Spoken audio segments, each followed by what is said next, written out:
одамон ба кадом хатоҳо роҳ медиҳанд? خطای یکم چنین است: وقتی درآمد آنها بالا می رود، خراجات را تحت نظارت نمی گیرند، اداره نمی کنند، مسئولیت های کلانتر را به دوش می گیرند.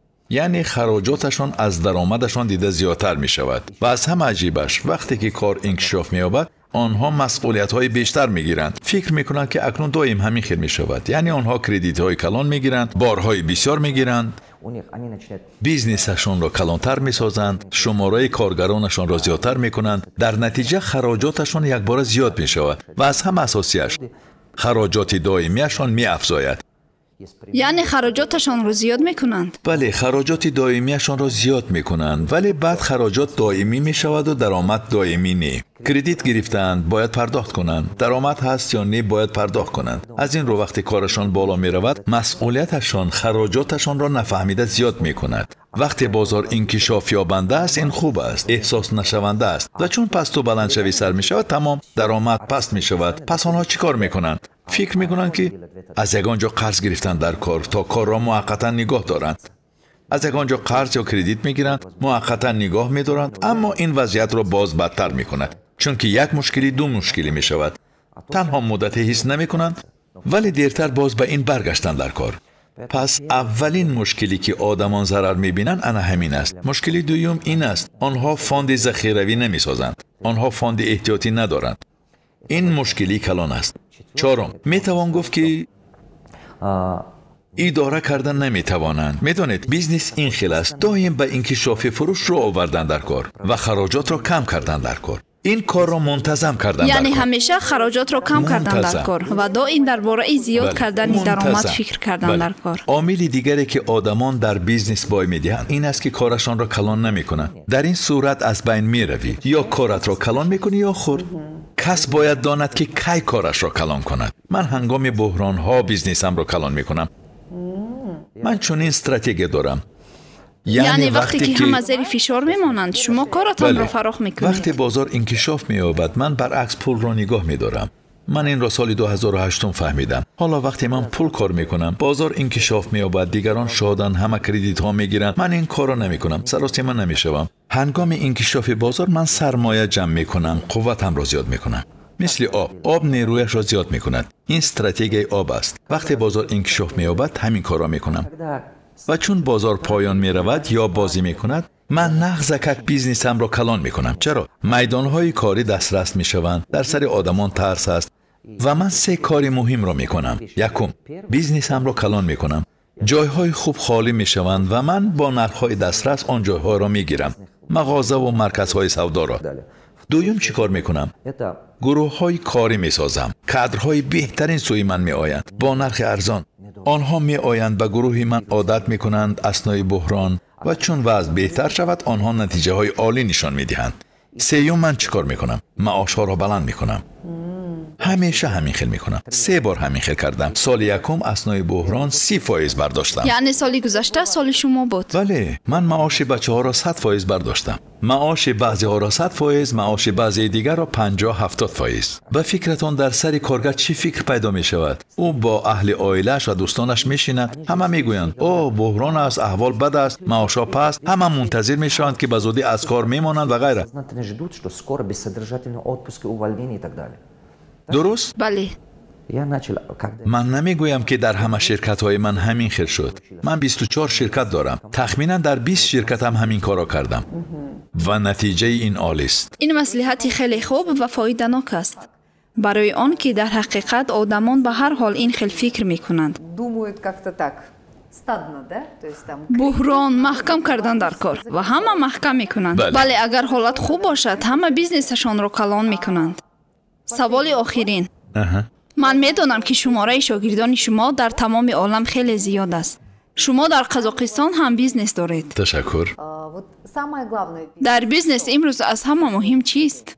امروز در بیزنس از همه مهم تنها یک چیز نیست. یک چند پدیده های مهم هستند. مثال حالا میگویم، مثال ما گفتن نمیتوانیم که دیل مهم است یا مغز سر یا دیگرش، همشان در کارند تا این سیستم کار کند. درست؟ بله.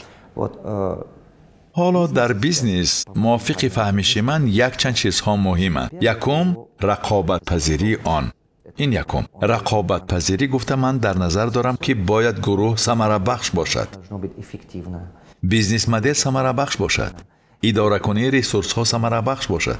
بیزنس باید تکنولوژی و رقمی کرده شده باشد. همه این چیزها در یک جایگی بیزنس را رقابت پذیر می‌گرداند وگرنه رقابت می‌کشد. این خیلی مهم است. اما مکانیزم اساسی این است: خریدار باید شما را انتخاب کند. چون که پول را خریدار می‌دهد. خریدار باید شما را انتخاب کند. خریدار کی شما را انتخاب می‌کند؟ وقتی شما بهترین باشید. وقتی شما با او چیزی دهید که در دیگر جای یافته نمی‌تواند. وقتی شما با او چیزی دهید که موافق فهمیش او، این از روی انصاف است. از روی انصاف. بله، موافق فهمیش او این نرخ از روی انصاف است، عادلانه است و غیره. یعنی همراهی بار تو یگان خیلی ارزش می‌دهی. بله، او آماده است به بار با همین نرخ پول دهد. وقتی ارزش بار از نرخش بالاتر است، پس او می‌خرد.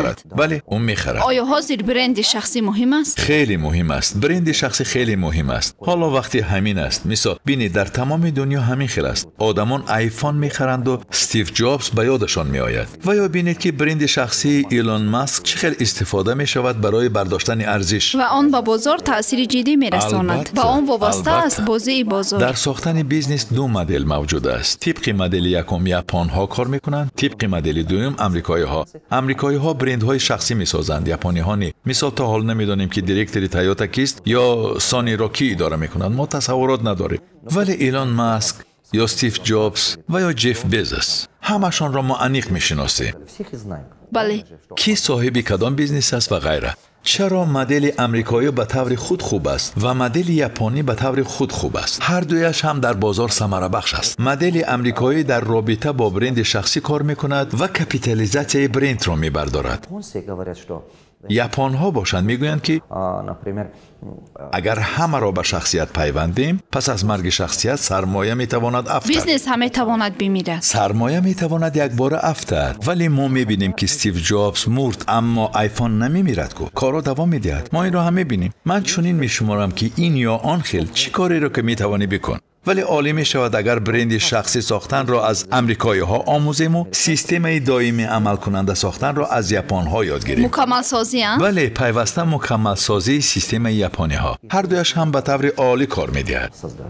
ما امروز معلوماتی خیلی زیاد، مصلحت و توصیه های عالی گرفتیم. دوستان، در بحران کارو کلانتر میکنیم، فراخ میسازیم، پیش میرویم و عموما من امروز خیلی راحت کردم. زیرا درباره آن فهمیدم که من خودم آدمان را تشویق کردم میگویم که خوانید.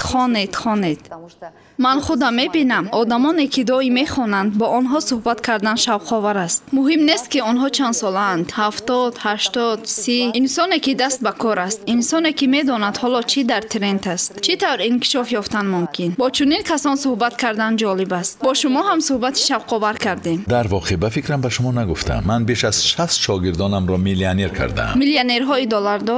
بله. نیمی آنها در یک ماه 1000، 2000، 3000 دلاری کار میکردند. حالا آنها میلیونرند. یعنی کپیتالیزاسیون یا گردششان، درآمدشان میلیون است. من بیش از 60 شاگردانم را میلیونر کردم. میخواهم این شماره را به 100 رسانم. 100 شاگرد میلیونر تربیت کنم. همه شاگردانتان از قزاقستانند؟ آنها از قزاقستان، ازبکستان، روسیه و کشورهای گوناگونند. برای اکثر آدمان یکمین بار 1 میلیون دلار کار کردن خیلی وزین است. وقتی به این درجه رسی کمی پول پیدا میکنی و میتوانی کادرهای بهترین را جلب کنی و طبیعی است که کارت خیلی سبک میشود. تشکر زیاد. امروز با ما بودن سعید مراد دولتوف. با اینستاگرام و یوتیوب کانالشان ابونه شوید، درس‌هایشان را گوش کنید و کتاب‌هایشان را خوانید. شما 24 کتاب دارید؟ 22 کتاب دارم. پس باز می‌نویسید؟ بله. حالا بالای 2 کتاب نو کار کرده ایستادم. امسال کتاب من سرمایه‌گذار و 25 پیام راهبر را آماده کرده ایستادم. مهمش نیستید و پر از الهام باشید. امروز من معلوماتی خیلی زیاد و شوق‌آور گرفتم. با فکرم بینندگان نیست. تشکر زیاد. با ما بودن سعید مراد دولتوف، استاد بیزنس از شرق.